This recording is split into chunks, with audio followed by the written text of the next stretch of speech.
Grab your sleeping bag and prepare to die, because we're headed back to summer camp in today's movie. Welcome to Sick Flicks, where I take a deep dive into the cinematic sewer to help you embrace your inner gore geek. I'm Mike Bracken, aka the Horror Geek, and today we're tackling Robert Hitlzick's cult classic slasher flick, Sleepaway Camp. Released in 1983, Sleepaway Camp has become a fan favorite thanks to its crazy dialogue, weird subtext, and an unforgettable plot twist. It's a low-budget labor of love that made actress Felissa Rose a horror icon even though she was only 13 at the time it was made. Sleepaway Camp is an oddly charming little film, a pretty much perfect example of why we loved 80s slashers so much. But is it splattery? Let's get to the gore and find out. We fade in on this awesome American Eagle Films logo. Who knew American Eagle made slasher films before they got into the clothing business?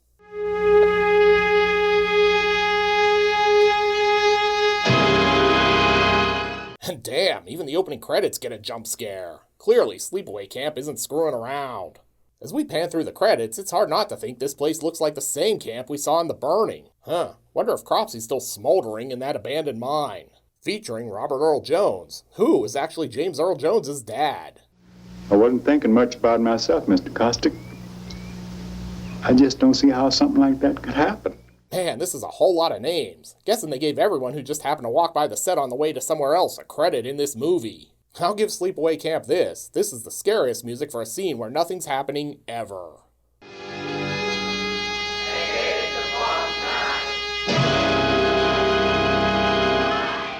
And still in the credits. Maybe they just run for the whole 84 minutes of this movie. Camp Arawak is for sale. Man, it was really easy to open a summer camp back in the 80s apparently. The whole bunch of them were for sale. Camp Arawak, Camp Crystal Lake, Camp Blackfoot. Anyway, the credits finally end and we jump to a prologue. These annoying kids are bickering on a boat. Dad's like, "Don't make me drown you two." But before he can enact his plan, they try to drown him. Oh yeah, you think it's funny, huh? You little schemers? You little schemers? Do people actually speak like this? Oh, you little scallywags. Don't look now, but Rusty Griswold's breaking all the rules and letting this chick drive the boat. I think we can all see where this is headed. At any rate, Dad here is about to get motorboated, and not in the good way. Then we get another installment of great moments in horror film acting. Oh my God! Somebody help the people! Wow, what a subdued performance. Also, this was definitely a boating accident. From there, we jump ahead 8 years, where Angela, our one survivor from the boat accident, and her cousin Ricky are getting ready for summer camp. I'd like you to take note of Ricky's painter cap. Hats are going to be a thing in this movie. Auntie here is giving them the hard sell. I've heard they've got all kinds of cool things to do, like archery, crafts, sailing. Oh, my bad. Listen, this lady looks like she wandered into this movie from the set of some low-budget ripoff of Pee-wee's Playhouse. I mean, check out this line reading. Any chips? Why, of course. I believe there's a whole bag. Maybe she's Willy Wonka's wife or something. Seriously, just look at this lady. You know she's probably got some dude in a gimp suit chained to a pipe in her basement. And with that weirdness over, we arrive at camp, where everyone's fleeing for their lives. Shit, run Timmy, it's Jason! And you can tell this is the 80s because there are men in short shorts. On your ball, get And then this happens. Look at all that young, fresh chicken. Where I come from, we call them baldies. Sweet Jesus, did he really just say that? There ain't no such thing as being too young. You're just too old. Oh yeah, pedophilia jokes. Man, those are always hilarious. Seriously, this dude's gonna be seeing Chris Hansen at some point in the future. I thought this was a slasher movie, not an episode of To Catch a Predator. Meanwhile, Ricky's trying to rekindle his previous summer romance with Judy, but he gets shut down. Ricky, I don't have time for your nonsense right now. The good news is he's taken rejection well. Well, excuse me, bitch. Or not. And back in the cabins, we meet this chick. By the way, for those of you who don't know, the name is Meg. M-E-G. Yeah, thanks for spelling it out for me, I guess. This here is Susie. If you got any problems, this is the complaint department. Got it? Okay? Capiche? Wait, excuse me, Meg, but is that Susie as in S-U-Z-Y or S-U-Z-I-E? Meanwhile, I think maybe Angela's got the hots for Judy, too. What are you looking at? Yeah, that's not creepy. Over in the cafeteria, Angela seems to be developing a case of anorexia, so why not call in Biff Beefchest to offer some counseling? Look, if you don't eat your vegetables and crush your bench, how will you ever get your pecs to grow? Jesus, did this dude just get off his shift at Hooters before heading over here? Maybe he should have just brought her some wings. And naturally, he takes her right back to Pedo Central. And of course, Chef Artie here takes her to the freezer. I bet we can find something interesting in the walk-in. You never know what you can find in there. And this happens. I think I got something you're gonna like real good. Christ, remember the good old days when all you had to worry about at summer camp was getting killed by some maniac in a hockey mask? Those were simpler times. Luckily for Angela, Ricky shows up, and Artie drops his potential sexual assault charge in favor of just plain old vanilla assault instead. If you're like me, you've probably reached this part of the movie and find yourself thinking, hey, I thought this was a slasher movie. Is anyone ever gonna get, murdered? And the answer to that question is, yes, sort of. Artie here stays behind to work on whatever the hell it is he's cooking in this giant water heater, but look out, he's not alone. Maybe the killer's gonna jam one of those corn cobs up his ass. I mean, that would be pretty amazing. Instead, our killer knocks Artie off his perch, which brings all that boiling water down on top of him.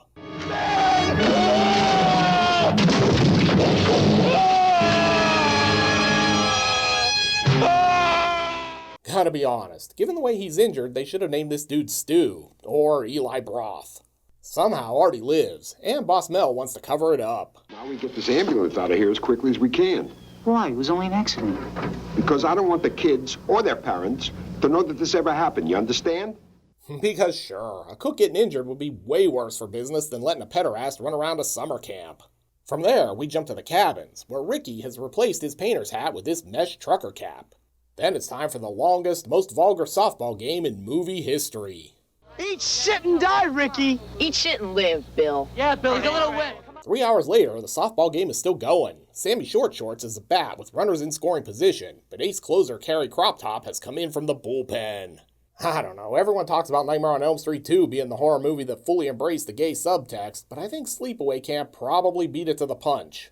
And they're still playing. I've seen real Major League Baseball games that were shorter than this. When the game finally does end, it's time for the social. And man, it's a real sausage party. It's filled with more babies. Who wants to go skinny dipping with 15 guys and only 5 girls? Turns out there is one chick here, and it's Angela, which means we get to watch these two master pickup artists do their thing. And, well, we were kind of wondering if maybe if you wanted to join us or something. I don't know if a sweet Blue Oyster Cult shirt is really peacocking, though. When that doesn't work, they take things up a notch with some negging. What's the matter? Can't you talk? I told you she was playing with half a deck. Angela the Nutcake. Don't worry, though. There's a new sheriff in town. Ricky's here, and he's got a new hat. And next thing you know, a spirited game of grab-ass breaks out.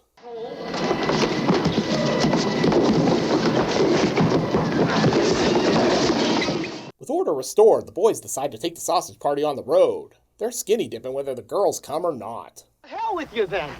You don't know how to have any fun anyway. Come on, boys. Yeah, this is like Top Gun levels of gay subtext at this point. Anyway, this dude manages to get a girl out in a canoe, only to dump her? You bastard! I hate you! More proof these guys aren't really interested in girls. He ends up under the boat, where someone rises from the depths and sends him to Davy Jones's locker. I was gonna include a drowning pun here, but I couldn't come up with any that took my breath away. Back on shore, this happens. Hey, we better beat it before all those girls get caught and tell Ronnie we're all down here. Is this what's called getting caught with your pants down? Hey, I'll be making the stupid jokes here, thanks. The next morning, on a very special episode of Baywatch... That cheap son of a... Mel here is going to try to cover it up by presenting an alternate theory of the crime, but the officer here is like, I must ask you some questions. I will say, I think it's nice that the kids got a field trip out here to watch the medical examiner do his job, though. And if you were thinking, man, this movie could really use another extended sports sequence, you're in luck. This time it's volleyball. I don't see Keith Raniere in there. It's probably safe. While they're doing that, Paul here is setting up a date with Angela. You want to go to the movie in the rec hall tonight? And later that night, director Robert Hitlzick screens an early cut of the film to massive walkouts. Mind if I walk you back to your bunk? Oh, thanks, but I really need to call my agent and get out of this movie. Back in the cabin, hijinks ensue. Bastard! I'm gonna kill you! Wow, that escalated quickly. Fortunately, cooler heads prevail, and it's time for another dog pile. These guys are really into jumping on each other. The next day, the notorious MEG is harassing Angela again. Although, I feel like maybe things are escalating here too. God damn it! Answer me, Angela! Answer me! God damn it! And back at the cabin, the hazing continues. She's a real carpenter's dream. Felina's a board and needs a screw. That's enough! And Angela's day just keeps getting worse. Don't worry though, Mr. Short Shorts is gonna pay for that transgression. He's busy taking the Browns to the Super Bowl when someone drops these bees on him. What the hell are you doing? Man, it's feeling a little swarm in here. Better open the window. Turns out getting stung to death is not all it's cracked up to be. Alright, I've had enough of these bee puns. Seriously though, why didn't he just crawl out the bottom of the stall? Man, that's gotta sting. Huh, guess I wasn't done with the bee puns after all. I'll beehive myself from here on out. And later that night, someone's out here stalking Angela. But it's a fake out. It's just her dorky boyfriend. She has to live, right? She's the final girl. Anyway, it's like that softball game from earlier is still going on because Paul is trying to slide into second base, which gives Angela this flashback.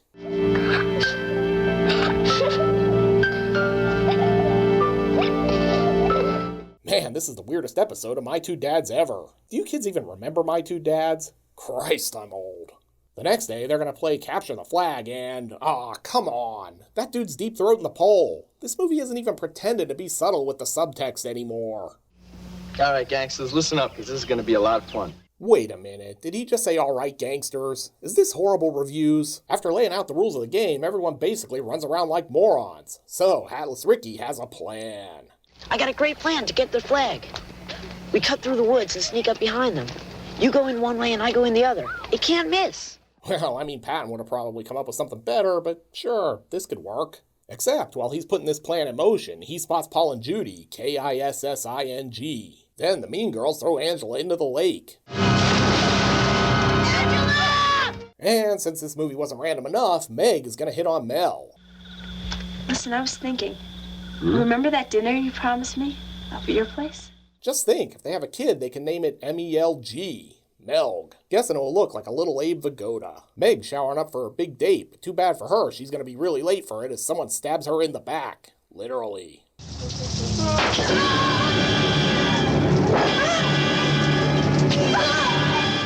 Meanwhile, Mel's ready for the evening's festivities to begin. He's put on his best sensible slacks for the occasion. He goes looking for Meg and eventually finds her when he walks right into this jump scare. Then he gives us another great moment in horror movie acting history. Adam, I let him go. Forgive me. Please forgive me. I'll stop.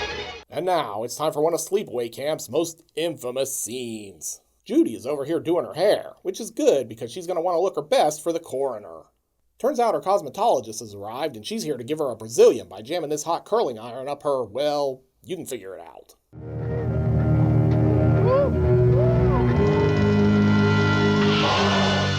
You could say Judy's gonna have a really hot time tonight. And just because we need to pad the body count, someone's murdered all these camper kids too. Meanwhile, Mel's convinced Ricky is the murderer. Yeah, sure, why not? I killed that pet of your belly, just like you left Meg!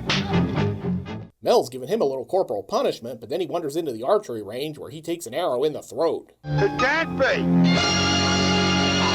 It's quite an harrowing scene. I quiver in fear just thinking about it. Hey, remember that cop from earlier? Yeah, he's still in this movie. Now he's wearing a fake mustache. Found one. Guess this really is a lip toupee. So, the actor had actually shaved off his real mustache because he had another role and didn't have time to regrow it for these scenes. Angela and Paul are down at the lake for some skinny dipping, but first we need a flashback. And we're going all the way back to the crazy aunt's house. Yes, I've always dreamed of a little girl just like you. I mean, we already have a boy, so another one simply would not do.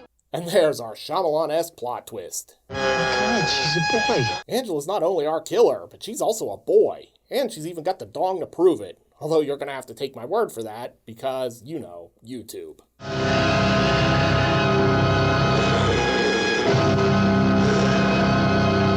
Sleepaway Camp has become one of the most beloved cult slashers of all time. Actress Felissa Rose is still a big draw on the convention circuit and has become synonymous with the character, even though Bruce Springsteen's sister Pamela took over the role in the sequels.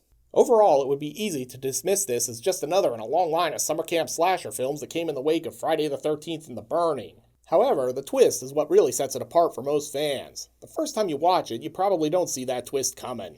Won't you, Peter?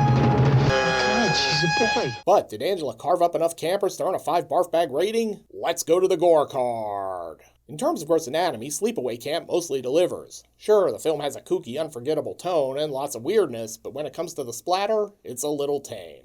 That being said, we're treated to one scalding, a drowned corpse, death by bees, the axe-murdered kids, an arrow in the throat, and that unforgettable death by curling iron. The FX work is good, but a lot of stuff happens off-screen. Because of that, I'm giving Sleepaway Camp 3 barf bags out of 5. This isn't a super sick flick, but you'll want to check it out if you've never seen it before anyway. Looking for another summer slasher? Then be sure to check out my review of The Burning. You'll find a link here on the screen. I'll meet you over there. Until next time, I'm Mike Bracken, aka The Horror Geek, bringing you all the splatter that matters.